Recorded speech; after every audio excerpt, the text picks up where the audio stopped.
Hello, I'm Andrew Pearce and welcome to this special daily show showcasing the best of this whole week. On this special edition podcast, we'll revisit the best, the weirdest and most wonderful stories of the week and my most interesting and argumentative guests. Please remember to tune into the regular show Monday to Friday at 5 p.m. in your Mail Plus briefings, iTunes, Google and Spotify. Enjoy the show. The debate over the alleged racist treatment of Meghan Markle by some elements of Britain's media continues after Piers Morgan and Dr. Shola Mos-Shagamu locked horns live on TV this morning after explaining the deep-rooted levels of white privilege and racism to this morning's Philip Schofield yesterday.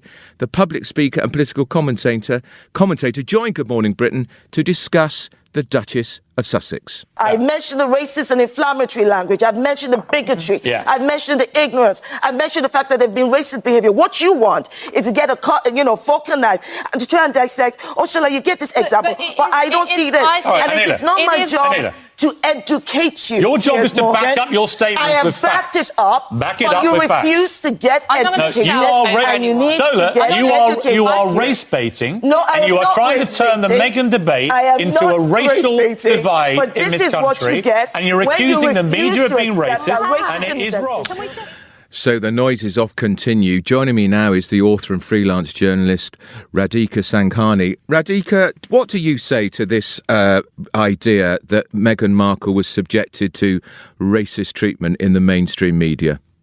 So to me, it just feels pretty obvious that that's what's been happening. There's all sorts of examples out there from the very first headlines about when, Meghan and Harry first got together and announced their engagement. What were those headlines then, Radhika? There's been headlines in the Mail itself which talked about calling her straight out of Compton, and talking all about the gang violence in the area where she grew up. Well, what's wrong with that? What's wrong with that, Radhika? If Prince Harry's bride was from an inner city part of Manchester, don't you think the Daily Mail and other papers would have pointed that out? It's called writing about her background. It's a profile. You would tell them everything about their background. Of course, there's writing about someone's background, and then there's that language that's used, and there's the fact that this is a member of the royal family, and immediately it goes straight to that language: gang violence, assumptions made. No. It's pointing out that she lived near an area where there was gang violence, and then the piece, I remember the piece, went on to point out how she'd become a hugely successful actress. Nobody suggested that she was involved in gangs. No, I'm not saying that, but I'm saying that's the first thing that's picked up on when people are writing about Meghan, as well as the fact that they talk about things like her mum's dreadlocks, as in these are just things that are always constantly being brought up to show her as an other, as different. And there's also been comments from people like Rachel Johnson, who spoke about her rich and exotic DNA. There was the BBC commentator who compared... I'd actually think Rachel Johnson, to be fair... her child to a chimp. Radhika, I think what Rachel Johnson said was how wonderful it was that this rich culture was being added to a very white, grey royal family. That's what she said. What's wrong with that? But the problem with these sorts of comments is, maybe Rachel had the best intentions in the world, but it is fundamentally racist to use that kind of language. And, I'm a brown woman, and I often get these exotic comments, and it's absolutely horrible. And sometimes it's really hard to explain to a white person such as yourself, a white man, why that's difficult, why that's horrible. But I think it makes you... Go on. It makes me feel, it feels like we're being fetishized. It's the other. It's this, the very word exotic suggests that we are the other and that the white is then the norm. Would you have preferred it then that the media ignored the fact that this is the first woman of colour to marry into the British royal family? No, of course not. I mean, I'm a freelance journalist and I've written lots of articles, talking about how I think it's really important and wonderful, and to me this really felt like a breath of fresh air and an opportunity for the royal family to to modernise and to show that they are still relevant today. And unfortunately, the fallout from all of this shows to me that they haven't done that. They've done the exact opposite. You see, I feel what her problem is, we don't really know, but she did give that interview to Tom Bradby in Africa, a very strange place to say she was only existing, not living, a country, one of the poorest countries on the planet. But I think what she was talking about there was the royal family. I just don't think she likes being part of the royal family, and I think she's homesick. I mean, really, to me, the biggest issue seems to be the way that she's been treated in the last few years. Right. The fact that, I mean, we all know, we've all seen the headlines. They're just constantly. No, they're not. I don't agree with you, Radhika. I think the criticism she's been subjected to is over her virtue signalling over the environment, constantly lecturing and telling us how many children we should have and how important the threat to the planet of global warming. And then she takes 4 private jets in 11 days. That's called. That's called, Radhika. Radhika, that's called hypocrisy, and it's right that it's flagged up. But also, what you're saying there is you're putting all of those comments in her mouth. These are also comments that Prince Harry has made when he did a speech. But immediately, what everybody does is say, "Oh, that's just Meghan. That's just Meghan." And that's another issue I have with the whole way that this has been seen, which is that it's constantly been seen as Meghan, changing Harry, and it's this really sexist, old-fashioned narrative where we're just suggesting that Prince Harry, a prince, an educated man in his 30s, has absolutely no say. No, I agree with that. I agree with that. By his wife. It is. It's just ridiculous. Yeah, I mean, this is a couple who clearly fell in love over shared values. Yeah. They clearly have things in common. Yeah, and clearly they've both got in common no affection for the royal family currently. But thank you for joining us. That's Radhika Anand. The recriminations continue of the Duke and Duchess of Sussex decision to step away from frontline royal duties. In today's Daily Mail, Sarah Vine points out the finger of blame for the couple's decision is pointed almost exclusively at Meghan. Well, I'm pleased to say Sarah Vine joins me on the line now. Sarah, it's a two-way decision, presumably, but Harry's the prince. Has he been weak?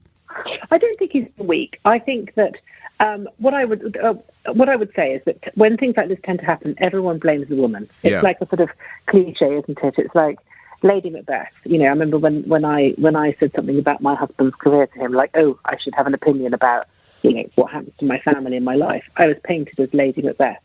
And so I do have some personal sympathy for her because I know what it feels like to be blamed, for something that a man has done. And that's okay. But I think, it is a joint decision. And, however much she may have been a catalyst for this, I think the difficulties that Harry has been experiencing probably extend way back before he even met her, if you know what I mean. The fact is that, he's a very damaged man, understandably so, because of what happened with his mother. I think he has a very complex relationship with his father, and I think he also probably has quite a complex relationship with the royal family, because, of course, it was because of her marriage with the royal family that his mother became so unhappy. And I think that he feels that she wasn't perhaps always treated as she should have been. And all of that resulted in the outcome that we saw. And I think that, so he has a lot of complexities. And I think one of the things that happens with people who have sort of childhood traumas like that is that when they have their own children, they sort of bubble up. Do you know what I mean? Yes. Because having your own child really sort of transforms you, and it makes you think about your own childhood and your own parents in a different way, in a very different way. And I think maybe that perhaps the birth of Archie has sort of slightly focused Harry's mind on what his priorities in life are. And, there is nothing wrong with a man wanting to make a success of his marriage and wanting to create a safe, happy environment for his children or his child. I think where they have gone wrong is in the manner in which they've done it. I think they've behaved appallingly and stupidly and met children. And basically, there were so many better ways of doing this. They should have agreed it all first with the Queen. They should have got the palace to make a statement. They didn't. They couldn't wait. They were sort of over enthusiastic about their own decision. So I think there's lots of mistakes being made there. But I think fundamentally, this notion that Meghan is some sort of evil witch who's come in and sort of transfixed Harry and turned him into a sort of basilisk is unfair. She is what she is. She's a valley girl from California, very ambitious, very successful, very pushy, as you have to be in that business. And I think, to a great extent, he fell in love with her. I'm sure partly because of those attributes, because she is so different from all the sort of, groomed Sloanes that have been sort of presented to him on a plate for the last 20 years. Do you know what I mean? And I think part of him might have deliberately chosen a woman who had she does have a very independent spirit. She is ruthless, in fact, with her independent spirit.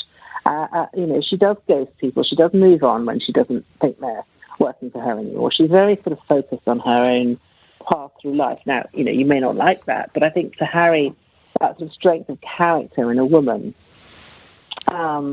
is perhaps something that he really admires. Sarah Vine, Daily Mail columnist, never miss her column. So Rebecca English has accompanied Prince Harry around the world for 15 years, and in today's Mail she's given an insight into his generosity, his warmth, and the day she saw his personality change. Well, without further ado, she needs no further introduction. Rebecca English is with me now. Rebecca, apart from the fact you've been working flat out for weeks, it was a very powerful piece. Why did you decide to write that?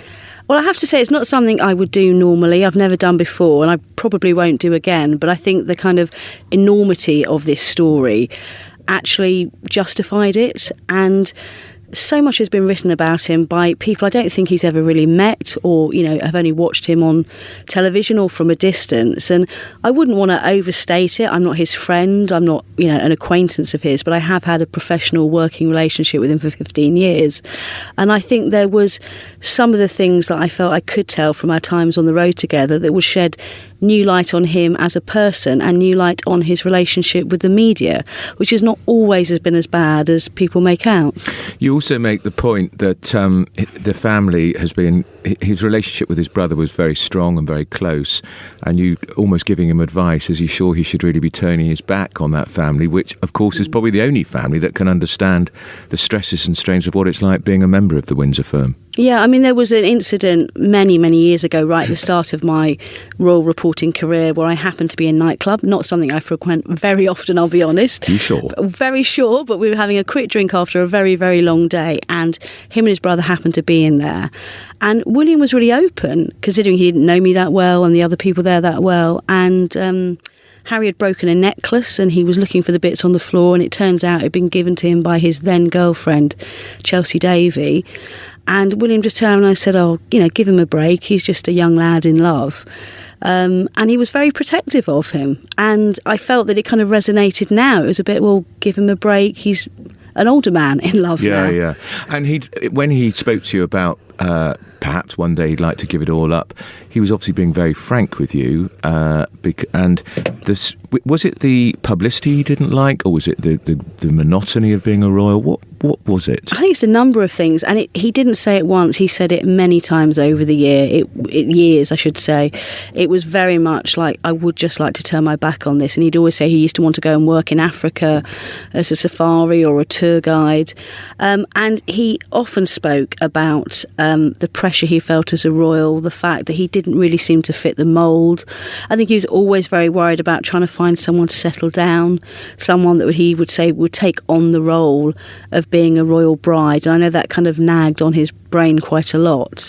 And knowing all that you did know, Rebecca, just finally, are you surprised by how dramatic the break is that he seems to be planning from the royal family? Yes and no. I mean, given what he said, I always thought this might be on the cards at some point, particularly in the future. But I think the way it's happened has really shocked everybody, including his own relatives. As I wrote last week, nobody had any idea he was going to release that statement. He had broached the subject with them, but only in a very general way.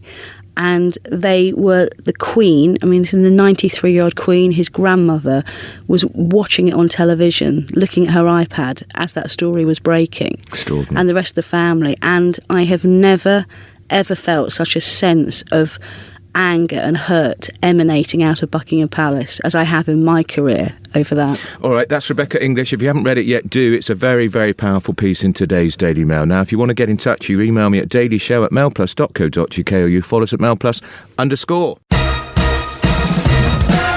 Battle for the Labour Party continues.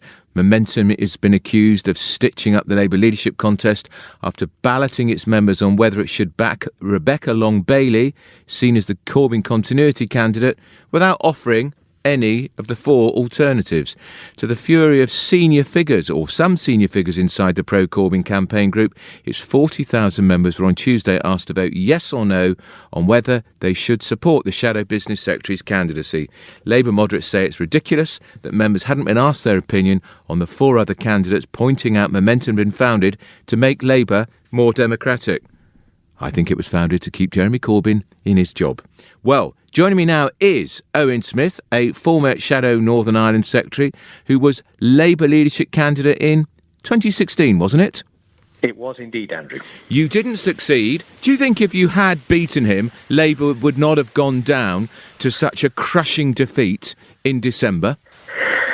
Yes, I do think that. I mean, you can't obviously know, but I think it's uncertain that we would have had an election in 2017 even. And I said when I ran against Jeremy Corbyn that I feared that the Labour Party, with that sort of a far-left platform and led by somebody who was clearly not going to be trusted by many people, traditional Labour voting people amongst them in our country, was going to lead us to a crushing defeat. And that's proved, unfortunately, to be accurate.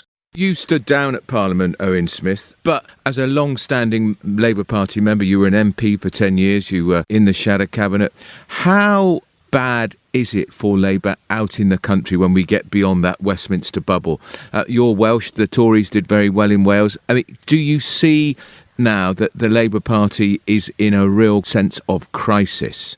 Yes. This is absolutely existential. 200 seats is a devastating position for Labour to be in, especially in a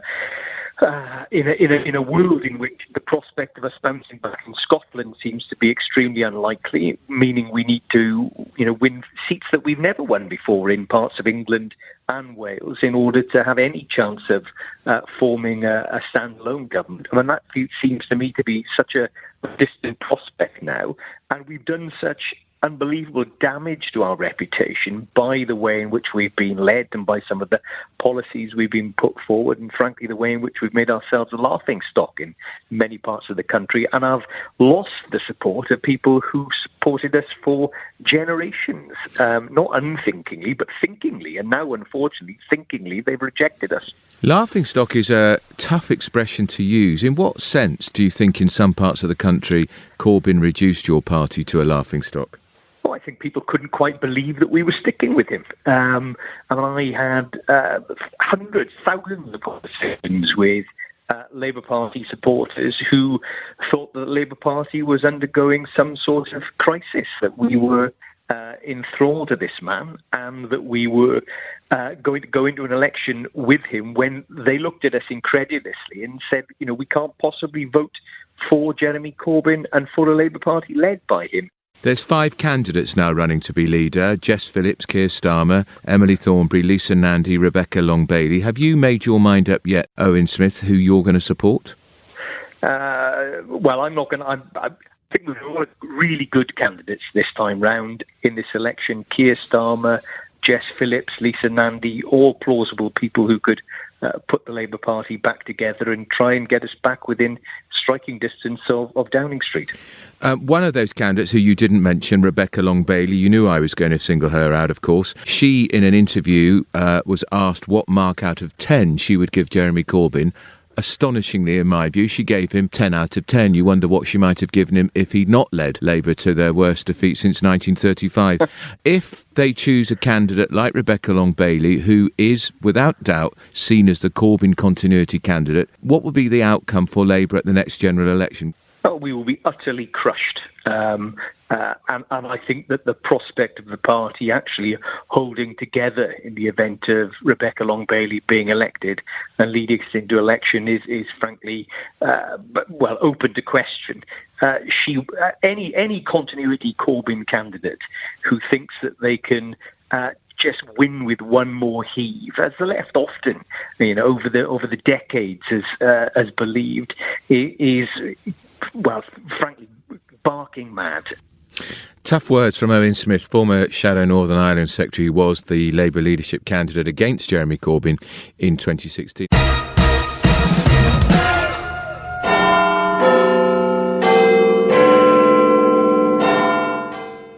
So Big Ben is under restoration and a public fundraiser could now be enforced to enable Big Ben to chime on Brexit Day, because MPs say the £500,000 cost of that one-off chiming cannot be justified on January the 31st. Boris Johnson, no less, has talked today about the possibility of some form of crowdfunding. £500,000, cheap at the price when you think how much governments tend to waste. Joining me now, I'm delighted to say, is Mark Francois, is the Tory MP. Good afternoon. What do you make of it? £500,000, is that such a big expense? Basically, they said that they believe the cost of £500,000 is prohibitive. Well, firstly, I'm challenging those costs, and I've tabled some questions about what was the cost at New Year's Eve and what was the cost on Remembrance Sunday. So I'll be interested to see the answers to those questions. And apparently part of the reason that they're arguing it might be expensive is because of the refurbishment, they put a temporary floor in to help it chime at New Year's Eve, and then someone took it out again without even thinking that it might be needed for Brexit.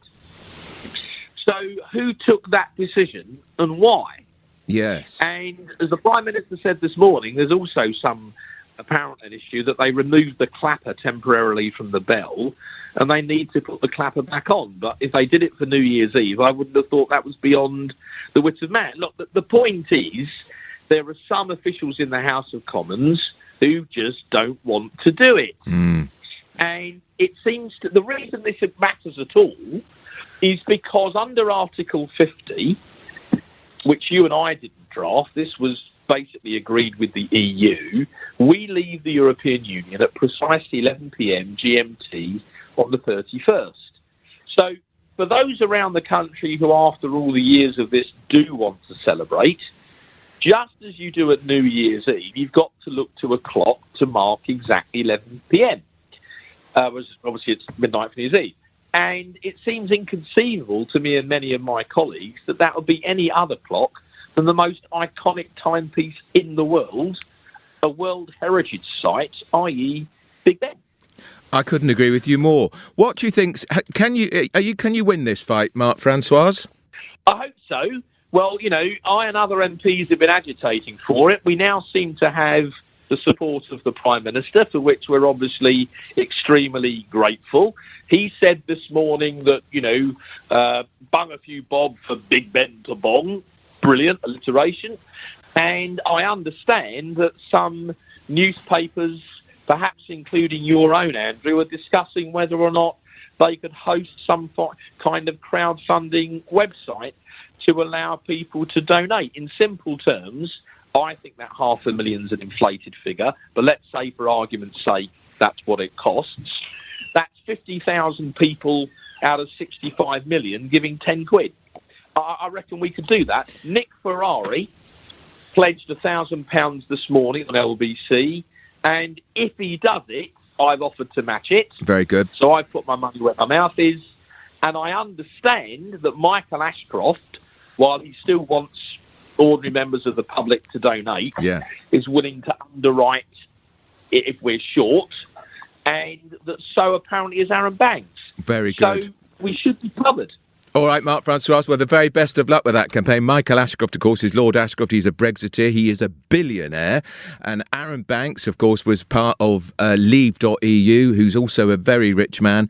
And I have to say, I'm going to be writing a cheque, but I'm not saying for how much. According to the website Who's Dating Who, Daily Mail columnist Amanda Patel is, quote, possibly single. Well, here on The Daily Show, we can officially reveal she's indeed back in the dating pool, and she's even written about it with her usual great flourish and elan in today's female pages, and she joins me now. Amanda, I thought every man on those dating apps you frequented would be queuing outside your door. for a date and a second date with their Cinderella slipper. Aren't you wonderful? Fortunately, they don't know where I live.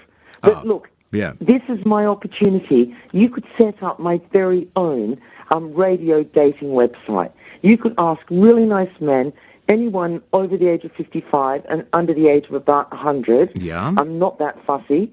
I don't care if they've got a job. I don't care about anything. Just do you not care whether they've got any teeth? Oh, no, they've got to have teeth. They say you do care about something. So, they've got to have teeth. Do they have to have their own hair?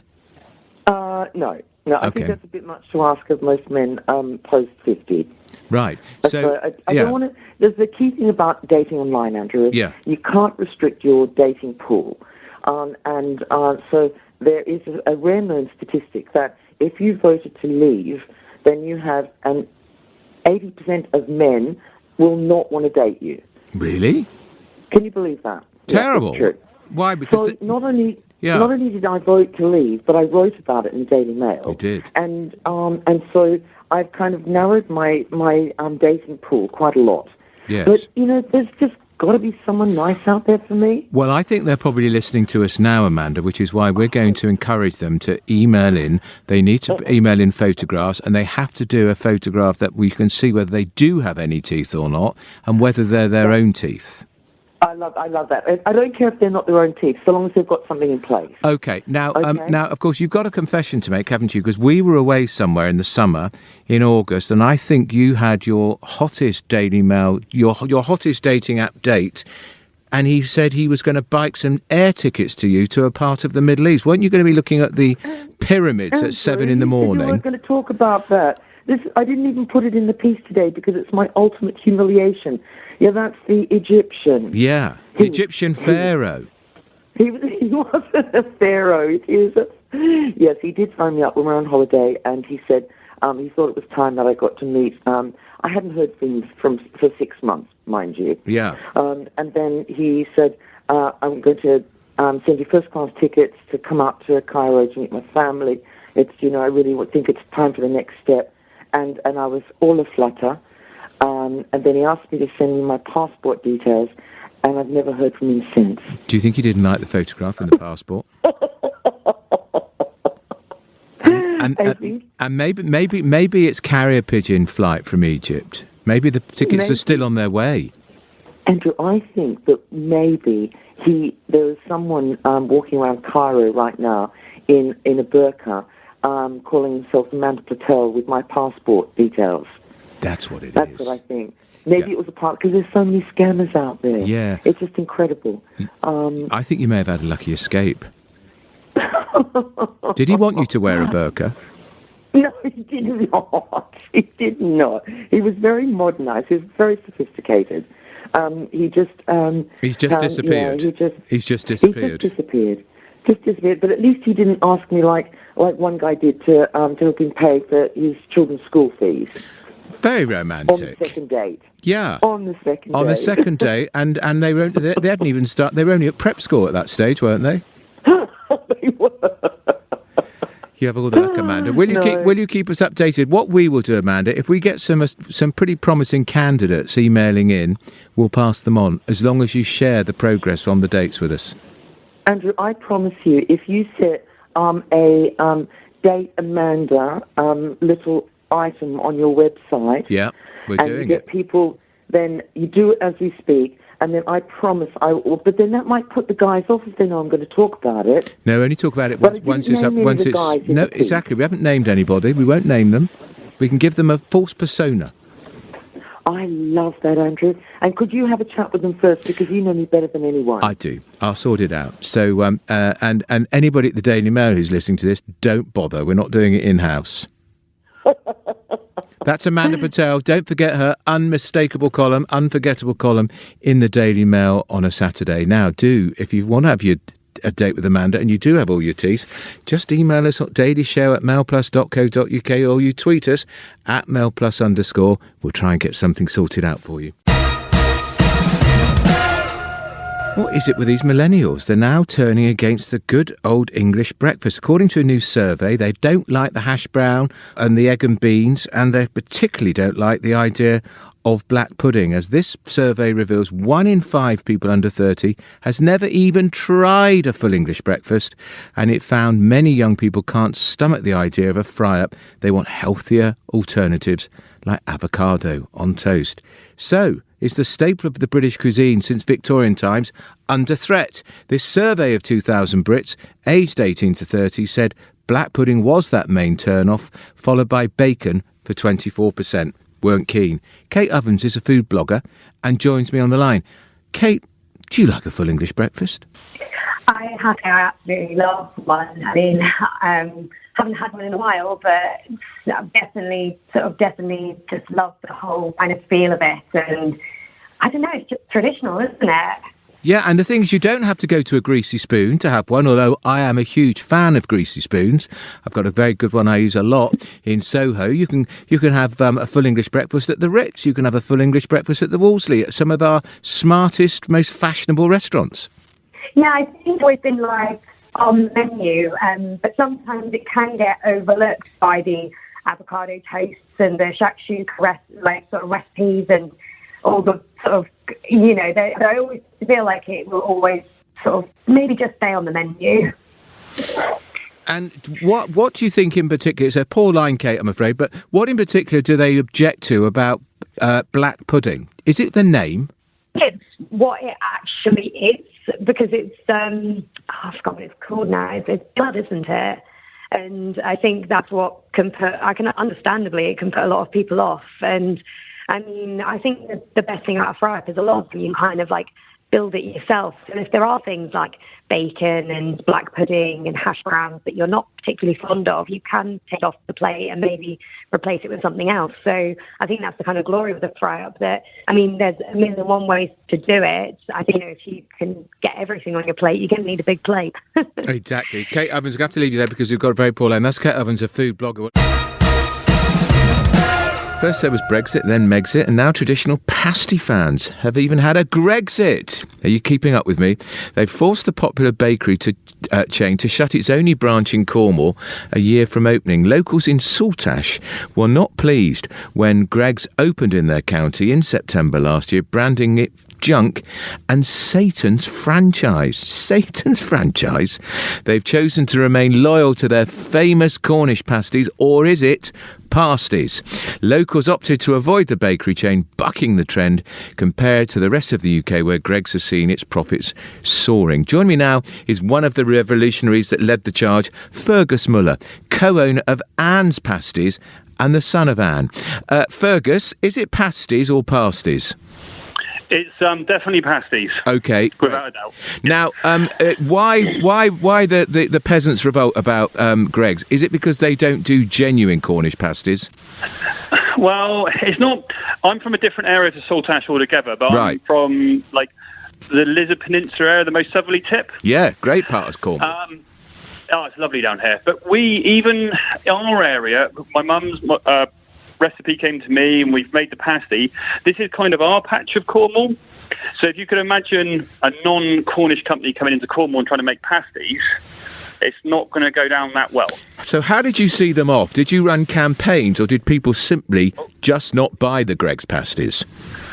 We weren't actually to do with it. We've just been phoned up as pasty makers, I think. Yeah. So we wouldn't chase Greggs out of town because they wouldn't really compete with us anyway on the pasty front.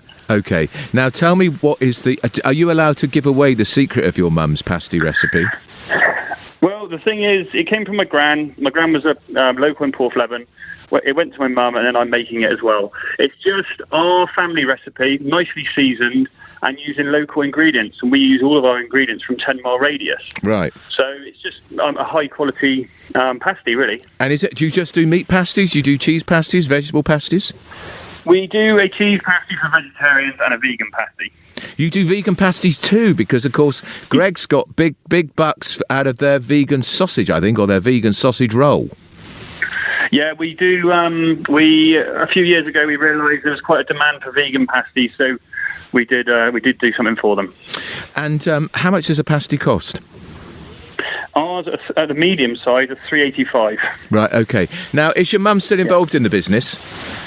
Well, funny enough, Mum's right here with me as well. Is so she? If you wanted to have a chat with her, I do. I can pass you over. Right, okay, let's speak to the godmother of pasties. Hello, Anne. Hello. Hello, Anne. So, your pasties are king of the castle in Cornwall, are they? Well, in this neck of the woods, it's a popular brand. Right. Did you ever try the Greggs pasties? No. Was that on principle? No, certainly not. There's not a Greggs anywhere near us. Oh, right. I'm nearly 80 miles away from the Greggs that has closed in Saltash. Okay, and what do you think about them being sent packing from the county? Are you rather pleased, really? Yeah, well, not necessarily. I can't believe the media. You know what the media are like. No, because I have friends in Saltash. Yeah. One was once a town councillor. Yeah. And he just sort of said, he hasn't heard of anyone sort of pushing anyone out or being aggressive in any way about Greggs coming in and making pasties. He's heard nothing, though. He's not in the circle of gossip, if you know what I mean. Yeah, and also, my other friend, my other friend who lives there said, it quietly sort of seemed to disappear. Yeah, and also Warren's, which is another Cornish bakery from down this end actually, but they have shops all over Cornwall and up into the southwest of England. They've closed recently in Saltash as well, so I don't know what that's all about. Perhaps Saltash families make their own pasties. Maybe that's so. Now, I'm very curious, Anne, is it tourists buy your pasties or locals or both? Both. Yeah. What time? Just by now, what time are you up in the morning or at night baking your first row of pasties? Is it an early start? Yeah, well, personally myself, I don't bake very many at the Liz at the most southerly point. I mean, my trade is hugely increased during the summer months. Yeah. But my son has grown and pasty business, and he's the one that gets up very early in the morning to get his pasties made for mail order, functions, right. 2 or 3 shops, 2 shops of his own that he is stocks, and yes, he's the one I suppose that's really taken it to a very commercial level. Very good. Well, listen, I think we're going to have to get and buy some of them because they sound very good. What time will he be up tomorrow morning, Anne, cooking the first pasties? 4 o'clock? The winter will probably be up about 6:30, but in the summer we could be up as early as 4:45. Oh, you're devoted to your cause. And have you had pasty for your lunch today, Fergus? Funnily enough, yes, I did. You practice what you preach. That's Fergus Muller and Anne, co-owner of Anne's Pasties, a family pasty business. That's all from the Best of the Daily Show podcast with me, Andrew Pearce. Remember, you can tune in to the regular show and previous shows Monday to Friday at 5 p.m. in your Mail Plus briefings, iTunes, Google and Spotify. That's all from me. Have yourselves a great week and good night.